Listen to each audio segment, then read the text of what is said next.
What's good? I finally crafted the awakening combo I said I was going to do a long ass time ago, and now here it is in full coverage. I'm essentially going to execute this the same way I did with my last succession combo guide, a brief explanation of awakening Sorceress CC, and also explaining a quick summary of the CC value. Then I'll cover each combo Kaiju style as usual. And before I get started, I would like to give a shout out to the homie Floppy, who has helped me with these combos to make sure they are checked out and to get the proper tweaks they need to be viable. You can check him out on his YouTube channel, Floppy VDO. You can find several awakening Sorc montages to check out. Dude's an insane underrated beast. And if you have an appetite for top tier awakening Sorc gameplay, he's got plenty of videos for you. I'll put a link to his channel in the description below for the awakening homies, and without further ado, let's begin. So first things first, let's go ahead and cover all the relevant CC in your awakening Sorc kit so you have an understanding of what you're playing with. And now that core abilities have since been introduced, I'll go ahead and showcase what each one does as well. Now let's go ahead and cover how long each CC lasts.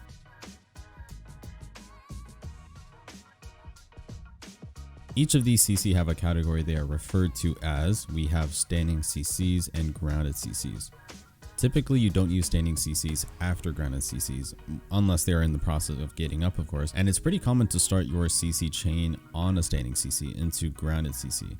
Going into only grounded CC combos works out too. It's pretty much called standing CCs because their character will still stand after getting hit by standing CCs, and often best used when your target is standing. And grounded CCs makes your target fall onto the ground and stay there. Grounded CCs are great after both a standing CC and a grounded CC. Then we have each value of our CCs. Essentially every CC out there has a value of 1 except for Stiffen at 0.7. Down smash and air smash have no value, so they don't count to the CC limit. One thing to note is our Cry of Darkness in the Awakening Sorc kit has a 100% chance to down smash. So most classes in the game have a 30% chance to proc, just like Succession with their Black Wave. Awakening has that advantage. The CC limit is when the value of 2 or more has been reached. After that, they will be immune to CC value for 5 seconds. So if you were to use a bound with the value of 1, then a knockdown for another value of 1, you'll reach the CC limit at a value of 2. With that being said, you can have 3 total CC values with the Stiffen. In this example, you can use your Stiffen with 0.7, then followed up with a float with a value of 1.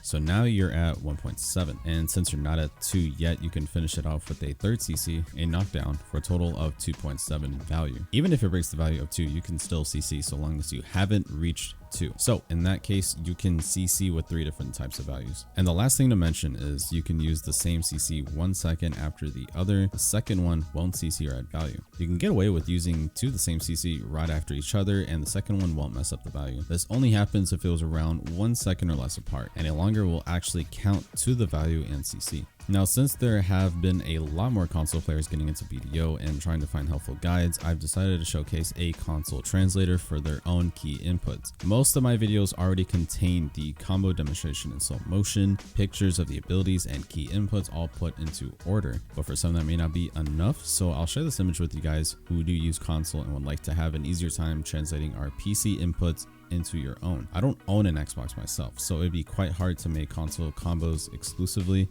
So this is the best that I can do. Link to the image for future reference will also be in the description. Now, hopefully this will be the last time I have to re-demonstrate how to utilize your mouse button to your iframe. In case for those who haven't yet done so, you can change your settings by going into Interface, Action Hotkeys, scroll down until you see Evasion WW. Bind this to one of your mouse buttons so you can use that to iframe forward with ease. I'll also put the CC value at the top right so you guys can follow along with how the CCs are being executed. First combo, you'll start off with a Midnight Stinger into an iframe forward behind your target, then followed up with a Shadow Eruption cancel into Shadow Ignition, then into C-Swap, straight into Grim Reaper's Judgment. Make sure to hold space to consume shards, then gap close with Engulfing Shadow, then C-Swap again into Violation, into Side Blades of Darkness cancel, and finish it off with the Cry of Darkness.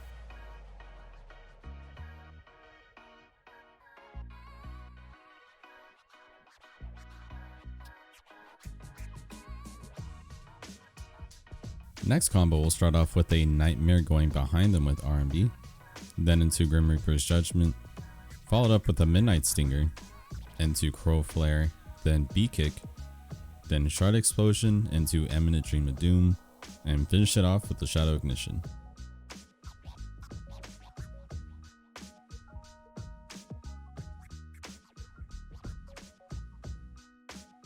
Next combo will start off with an iframe into Turn Backslash, cancel, and Blades of Darkness cancel, into Engulfing Shadow, then Darkness Released, into Shards Explosion and Dream of Doom, then Shadow Ignition, immediately into B-Kick after the second hit, into C-Swap Blades of Darkness cancel, then Cry of Darkness, then finish it off with a Grim Reaper's Judgment.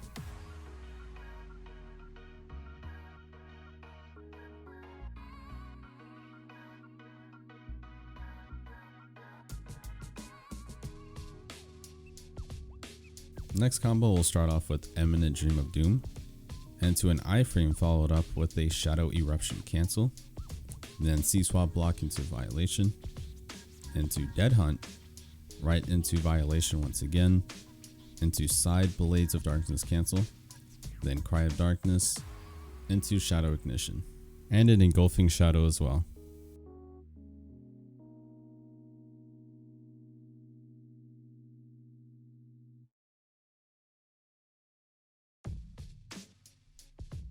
Next combo will start with an iframe into Shadow Eruption, then Absolute Darkness, into Darkness Release, immediately after with Shadow Ignition, into C-Swap block immediately into Grim Reaper's Judgment, then iframe into Bloody Calamity cancel, quickly followed up by Eminent Dream of Doom, into Engulfing Shadow.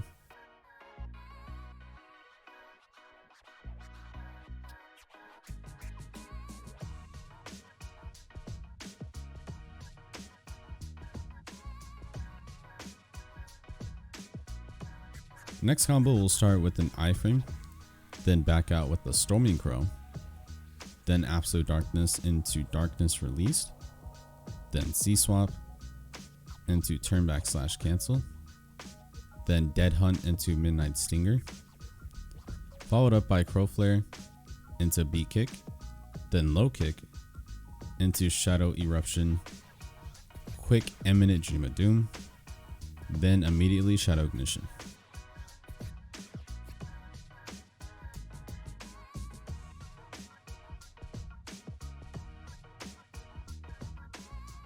Last combo will start off with a Nightmare to the back with R&B, then followed up with Midnight Stinger into Scattering Eruption cancel, into Shadow Ignition, then iframe into Bloody Calamity cancel, then immediately after with Eminent Dream of Doom, into Engulfing Shadow,